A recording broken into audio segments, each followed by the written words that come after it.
Let's look at housing right now. You care, we care. Economists await a true housing recovery. Existing homes, well, they've done better than good, while new home sales have simply taken forever to recover. Neil Dutta is head of U.S. economic research at Renmac. He suggests jobs, wage growth, and confidence are here, and that housing will do, well, better than good. Will it be a housing recovery or a housing economy like what we knew in the past, like 04, 05?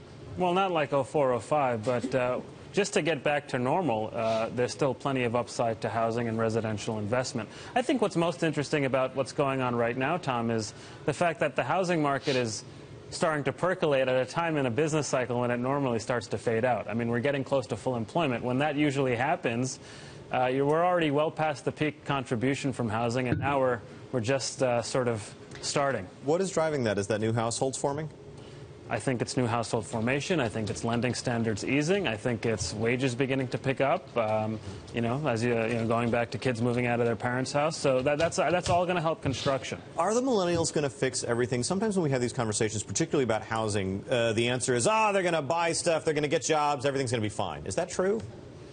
Well, I think we've had a delayed recovery because, I don't think that's saying much. I think we've just had such a weak recovery for the last several years. But we have come a long way. And remember that the economy was growing just, around 2.25% over the last 5 years, with households deleveraging, with governments tightening their belt, with almost no recovery in the housing market. A lot of these headwinds are now fading. So I think, to some respect, the forecast of the consensus, the Fed, around 2.5%, may be actually too conservative.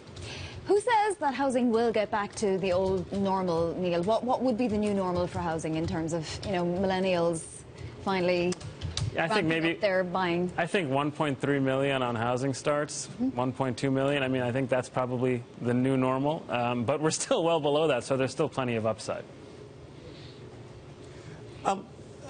What is the indicator that we should be paying the most attention to? The thing that I can't figure out is whether we should pay attention to new housing starts or existing house stock, whether those are being resold.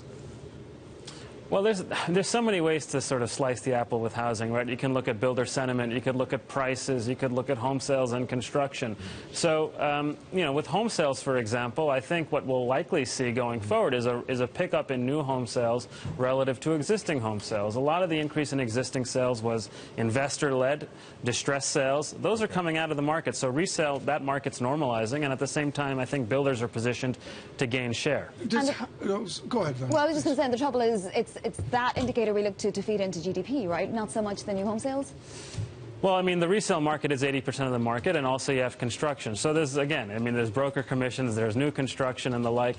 But for equity investors, it's not 100% clear to me that this is sort of a green light on builders. Builders are facing some challenges right now. For example, labor construction costs are rising. Construction employment, wages in that industry are picking up, and because they're catering now more to the first-time buyer, they're going to have to sort of slow the price appreciation, their pricing power a bit, and I think that's going to put some pressure on home builder margins, at least in the near term. But for the broader economy, I think it's a positive. Neil Dutta, thank you so much. Greatly appreciate it. We're the Renmac on the American housing economy.